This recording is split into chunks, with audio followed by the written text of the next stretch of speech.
The original Super Mario Bros. Came out in 1983, where they take Mario and traverse through the Mushroom Kingdom to rescue Princess Toadstool, or as we know her now as Princess Peach. It introduced classic maps we all know and love, and an iconic sidetrack with some absolute heaters on it.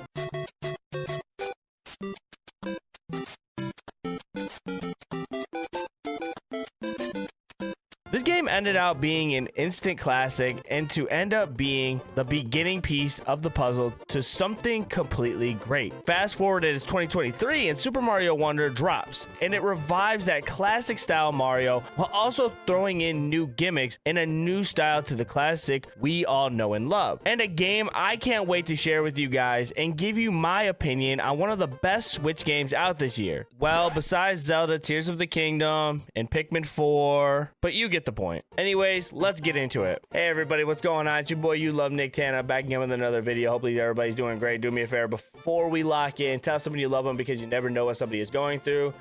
Before we get into the review, man, I gotta say it because, you know, it's YouTube stuff, but if you guys like this type of content where I critique video games, talk about what I love, what I hate about these games that I play, I do indies, I do AAAs, anything that I'm playing at the time, 99% of the time, I will do a review on it. So if you want to see what I think about games, make sure you guys hit that subscribe button, like this video to see more, and comment what you guys think about my feedback, because honestly, I love communicating with you guys about this game and just, you know, catching me what I missed, because I'm not a perfect person and sometimes these reviews don't turn out 100% perfect like you would think. Without further ado, let's get into Super Mario Bros. Wonder. The whole concept of Super Mario Wonder is you travel to 6 different worlds that all have individual stages inside of them that you have to go through and complete until you eventually get enough royal seeds to take down Bowser and his evil plans. Meeting some friends along the way, some new power-ups, and a badge system, you can save the kingdom from everything evil. I'm gonna be completely honest with you guys in this review. The story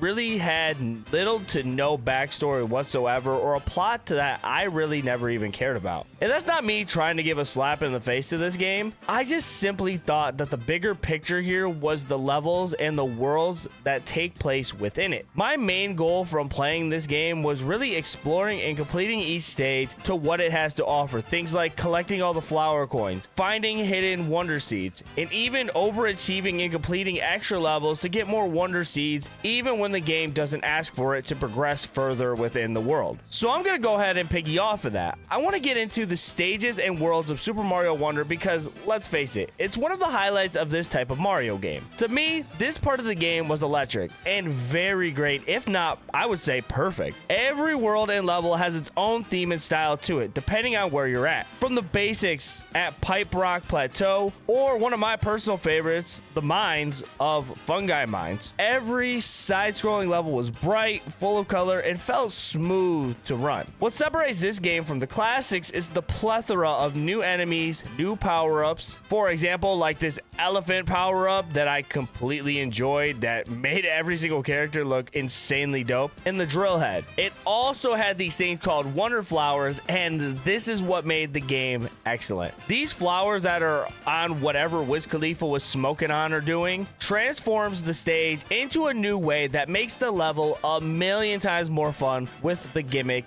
it requires. It also proposes extra wonder seeds used to unlock further into the world. As I said before, a chance at more flower coins that you could use at the shops to purchase more wonder seeds, more badges or power-ups, and a shortcut to the level itself. So why shouldn't you go this route into collecting the extra wonder seed that's in the level? I love that the game also had a dose of different difficulty types of levels. You have your typical batch of easy ones with low difficulty that literally you could walk straight into a house and they will give you one, or you have the 4-star difficulty ones that make you want to chuck your Pro Controller at one of these stupid talking flowers because you couldn't beat it. I mean, honestly, I thought this game was for kids, and going through some of these levels was really just a stressful time and really just grinding my gears. Must have been a skill issue, but we'll get into that another time. One of the things I like that Super Mario Wonder did as well is they also added a lot of playable characters within the game, from the basics like Mario and Luigi, or maybe you want to be one of the Toads, maybe Princess Peach and Daisy. There is so many playable characters that you could use, and they all fit into the game perfectly. The fact it gives you options is amazing on its own. I liked how each character looked when they acquired certain power-ups in the game as well. It seems like they wanted to make sure they had every detail right depending on who you wanted to use. They also had Yoshi and Nabbits that you could use in the game for an easier experience because they don't take any damage, but you can transform into the special power-ups that you see throughout the map. I ended up switching through a lot of my characters. I ran a little bit of Mario here, a little bit of Luigi the next day, Peach, and then kind of closing out my days, I played a lot of Daisy, probably like 2.5 hours worth of Daisy. But I love switching throughout the characters to get a different feel and experiencing the levels using a different character, because a lot of Mario games really don't give you that option. One thing that Super Mario Wonder also has is you can play these games online with a friend. I would talk about that aspect of the game, but I never got to the online portion of it. I just never got around to playing it. It's simply because it wasn't really something that enticed me. And that goes for a lot of things within this game. Even though the stages are very fun and the worlds are breathtaking, I just didn't have any desire to really do anything extra in this game besides just beating it. And that's probably the main negative I had for Super Mario Wonder. For example, I just got done beating Spider-Man 2, where I actually 100%ed the game, and it throws so many challenges and collectibles in your face to make you want to collect everything to do more than just main mission. In Mario Wonder, all you need is the required C's to pass through, and then you're good to go. I unlocked a few special worlds and stuff after the game, but nothing in my opinion that seemed worth playing, and I think this is where the game just kind of fell short. Now granted, this is just my opinion, and you can take my opinion for a grain of salt, but I just really, all I wanted to do with this game is just do the levels that I had to do in order to get to the boss and go from there. Yeah, I went the extra route to get the Wonder Flowers and stuff because, yeah, they're really easy to get, and at the same time, that was the main aspect and the main feature that they wanted to throw in the game, is collecting these Wonder Flowers and using that gimmick to get through certain levels at whatever speed or whatever they wanted you to do with it. Other than that, I don't see me collecting all the badges, because the badges were very cool, but like, to be honest, you could get through the game without using any of the badges. You could master the badges if you really wanted to, but what does that really do for you? It seems like the game really doesn't reward you for collecting a lot of the stuff in this game. Kind of going back to Spider-Man 2 at the same time, I feel like when you do all the side missions, you collect a bunch of stuff in the game and you level up at a certain pace, you get more outfits, you get more backstory about the game, you get more side missions, more stuff that goes on in the game for rewarding you for doing these types of things. And Mario really doesn't do that for that situation. And again, this isn't me trying to like slap Mario in the face at all. I think this game is still very fun for what it is, but it's one of those games where I feel like you beat it, you enjoy it, you do the levels for what they are, and then you put it on the back burner. And there's completely nothing wrong with a game like that at all. To sum up this video on Super Mario Wonder, the game is fantastic and a really fun time to have. All the beautiful sights and adoring enemies and new and exciting ways to play since the beginning of these side-scrolling classics we all love. This game was around 10 hours, if not less, to finish the story. I might take on the secret world that I just unlocked throughout the game, but at the moment, like I said, just something I don't feel cracked up to doing. There are many great games out right now, and I just gotta catch up on that, and that's my fault, to be honest. Thank you guys for watching. I seriously appreciate it. If you guys made it to the end of this video, you guys are the absolute GOAT. Seriously, thank you guys so much. Like I said before, we just reached 510 subscribers on the channel, which is very cool. We're halfway to a G, so if we could get there, man, that would be absolutely fantastic. Again, if you guys want to check out any more content from me, I'm gonna go ahead and throw up on this side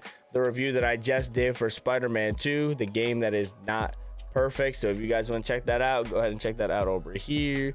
And then on this side, I'm gonna throw over the Bayonetta 3 review, what I missed and what I was wrong about of the game, which that one's doing very well. I guess the Bayonetta community really loves that, and I would love to share that with you. So make sure you guys check that out if you guys want to see more Nicktana. Other than that, be safe, tell someone you love them. I'm on to the next game, and I really don't know what I'm even playing. If you guys have a game, comment down below. Later.